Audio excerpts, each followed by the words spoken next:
Um, Hello, I'm Eileen Jamieson and I'm the Serials and Information Librarian at the Geological Society Library. And I've been working with e-journals since publishers were saying that it would never catch on. The Geological Society Library has one of the best collections of geological maps and literature on the earth sciences in the country. And if you're interested in earth science, we rock. Sorry, the joke just had to be said. When the email arrived asking for speakers for Access Lab 2020, it was shortly after I'd been having a rather frustrating experience troubleshooting a problem that a few of our readers had been having last year. When I saw the title of this conference, I thought about the experience that I had been having. It occurred to me that when people, including librarians, talk about the user experience, what the user they mean is the reader. But readers are not the only users. Librarians are users too, and the things we use and need are not exactly the same as readers. This talk covers a few aspects of my user experience. It will include examples of things that are helpful and things that are not, and I hope that it will provide food for thought for both publishers and librarians.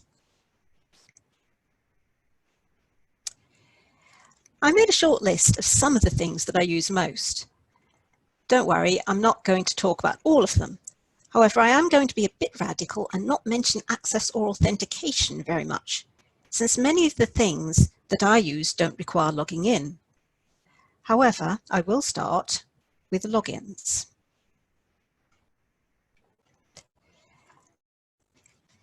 We all have far too many logins. Email, shopping, banking, work, following Shetland Library and Orkney Library on their Twitter account. Have you ever counted how many different logins that you have? I tried to count the ones that I use at work, and I think it's 26, but I might have miscounted. All of these are different, and 17 are for library admin areas on publisher websites. 2 publishers insist on the password being changed every 6 months.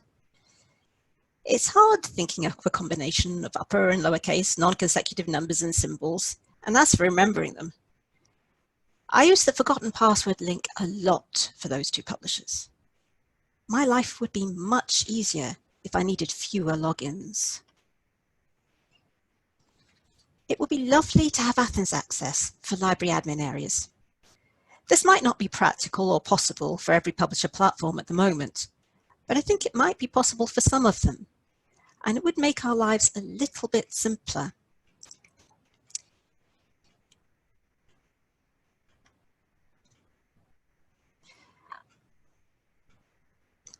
A lot of things that create a poor user experience are caused by website design.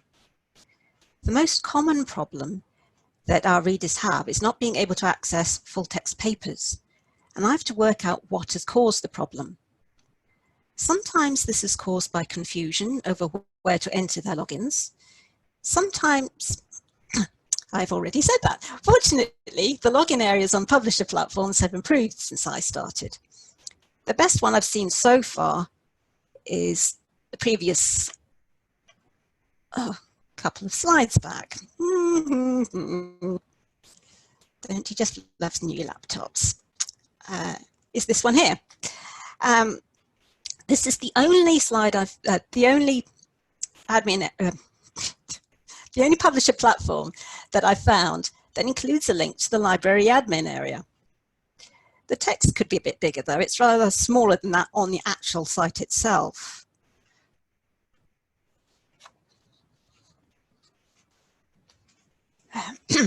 I am, however, a big fan of the OpenAthens redirector links. The number of access queries went way down after I started using them, and they didn't pay me to say that. However, it isn't always a login problem. Sometimes our full text access does disappear, especially during the first quarter of the year, and I need to check whether we have access to what we should. Helpfully, most publishers have icons or other ways of showing whether we have access or not without having to click on the link to a paper. Each publisher does things differently. they use different symbols. Some platforms tell you if you have access, but not if you don't. Some tell you if you don't have access, but not if you do. Two of the platforms that we use have both, which is good. And two don't tell you whether you have access or not until you actually click on the link to the paper. That's too many clicks. These icons also appear at different points. Sometimes it's beside the issue list, and sometimes the tables of contents. A clear sign showing whether you do or don't have full access on both the list of issues and tables of contents would speed up troubleshooting enormously. Also, please don't use grey and white. It's harder for visually impaired people to see. Some of these icons could actually be a little bit bigger as well, although most of them are reasonably easy for for people to understand.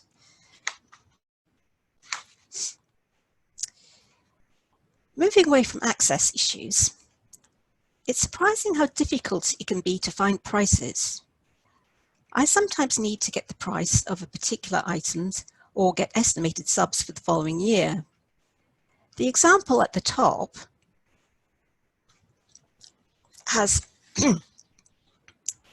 was very easy to find. I just went to the journal homepage, clicked on a link, and there it was. It's also very easy to tell how much you need to pay for what type of access. However, sometimes there is no link to the price on the journal homepage. Sometimes after hunting around, you eventually get to a large spreadsheet. The example at the bottom has 29 columns. Most of these are not useful for me. The prices are for multiple formats in several currencies, and it's not always easy to work out exactly how much the price is. This particular example doesn't even have a subject column to filter to reduce the number of journals I have to go to find the ones that are relevant for us. I actually came across one platform the other day that only gave a personal purchaser price. There was no institutional pricing available there at all. What would make things simpler? Well, a link to the price on the journal homepage, like in our first example. Having different spreadsheets for different currencies with fewer columns so the pricing is clearer, that would help a lot as well. You're probably saying that I should ask for a quote, which I often do, but this isn't always an ideal solution if the information is needed at short notice. It also creates more work for the publisher. Now, since listening to Nick Poole's talk earlier on, talking about treating print and e the same way, I'm going to I've decided to add a little mention of licensing. It's not exactly to do with access, but if you don't have the licenses, then you can't access it anyway. And we have a problem with the licenses. They are the bane of my existence. Because, of course, none of these licenses are designed for a membership organization like ours. They're designed for universities or companies, and they always need amending. And it can be quite difficult to get a license that actually works for our sort of library. The legal departments of the various publishers seem to find us a bit scary, I think, because they make it so hard. Apart from the fact that most licenses are unreadable anyway,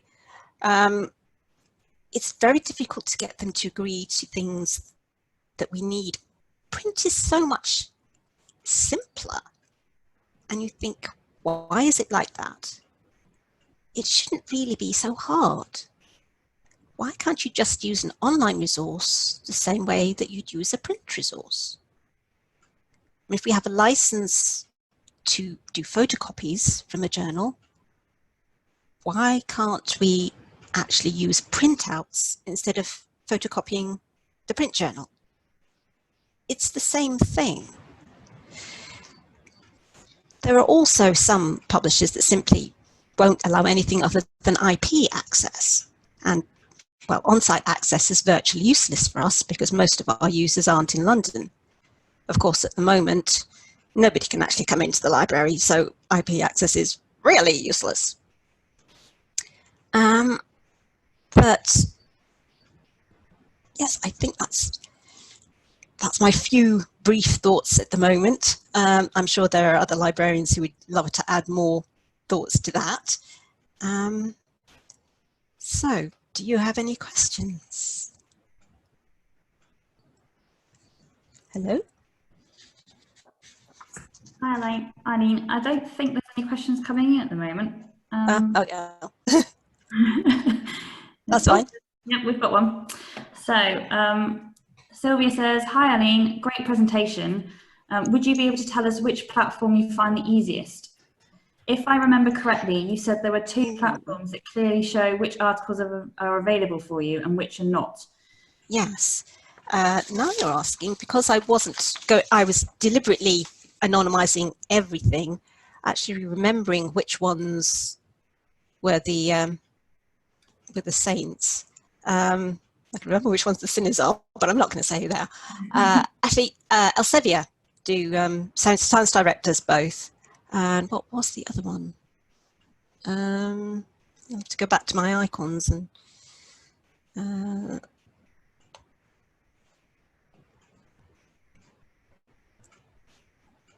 I can remember.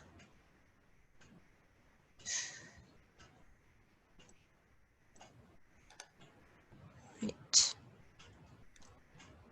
Please remember which ones aren't.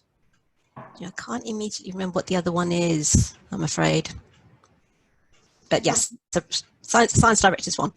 Yeah, we better not name and shame live. No. In your role as a librarian, have you ever been asked by a platform provider for user testing? Only once, and that was a very long time ago. And I did make a suggestion, and they actually took me up on it. So that was quite nice. So you'd welcome being asked more then?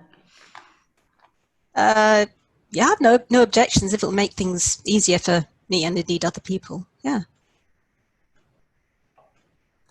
We've got a message that's coming from Tracy that she says she's fairly certain Wiley do.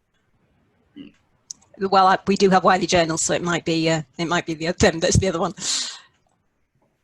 And our OpenAthens colleague V has said, thanks, great presentation and a fantastic illustration of a librarian's experience of navigating the world of publishing. A great idea for publishers to adopt SSO for admin portals. Yes, definitely. And Suzanne is saying she loves the idea of SSO for all of her admin logins. Any thoughts on how we as a profession could convince them, being publishers, to work with OpenAthens to create an SSO feature for us? Well, if they're publishers that already use OpenAthens, then surely it shouldn't really be that much of a problem for them just to add that facility to the librarian's admin area. Now, obviously, the area would have to be a separate resource so that it could be added to the permission sets only of the relevant staff, because we don't want all our readers to be going into the librarian admin area. Which is why I think it might not necessarily be entirely possible for some platforms at the moment, but I know there definitely are some that already are completely separate from where the journals and ebooks, etc. are. So I wouldn't have thought it'd be very difficult. And, well, just a matter of, what's the phrase I'm looking for right now? No, the word's gone. But it would just be a nice thing to do, wouldn't it? Yeah, Michelle, I've unmuted myself. It's John Bentley here, just because I can unmute myself. I think that's the kind of question I'd like to put at Alvit at some point, because he's working with all these different platforms. I mean, he's probably, hopefully he's tucked up in bed now, but I think Alvit would be, just having seen his presentation and his view of all those different systems, he'd be a good person to ask, how do we get single sign-on into those administrative systems? Yeah, and it is so much more important, getting more and more important to get online access seamless and easy for everybody across the board. I mean, of course, obviously in our subject area, rocks are global, so it's important for us anyway. But with more universities doing online teaching, and plenty of other organisations as well, more and more people doing remote working, especially this week, it just shows the importance of actually being able to provide things like that. I mean, there are journals that, as I said, I mean, if you can only get it inside the library, that at the moment means nobody can read it at all. Mm-hmm. So yeah, it is very, very frustrating that we can't offer more things than we do. And Eileen, it's John again. I mean, do you get much training into the use of the platforms, and is that part of the service delivery, that you also have training about how best to use the systems? You mean publisher platforms? No, not really. It is something you kind of pick up as you go along. Because I've been working with it for so long that I'm kind of used to what types of things that I need to look for to find what I need. I must say I hate Counter 5. I wish they'd introduced them to the Plain English campaign. The terminology they use is opaque, to say the least. But yeah, sometimes it is a lot of things like that, more standardization, where they'd use things that are similar across different platforms. I mean, trying to explain to our users in the old days where to find the Athens login point on any publisher website, because they did put the login in the wrong area. For example, in our very early days, there was one publisher that yes, I got this series of emails from somebody saying, I've forgotten my password, send me another one. So I sent me another one. And it's still not working, send me another one, send me another one.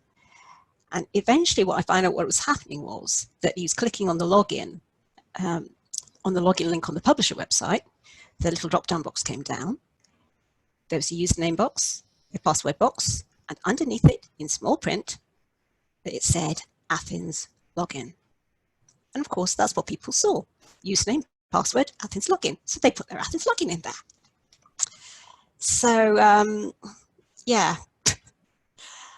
Once I knew what that problem was, then it was easy enough to fix. I just said, started saying, what publisher is it? Or what journal is it? And then I always knew what it was. It was always that one, not any of the others.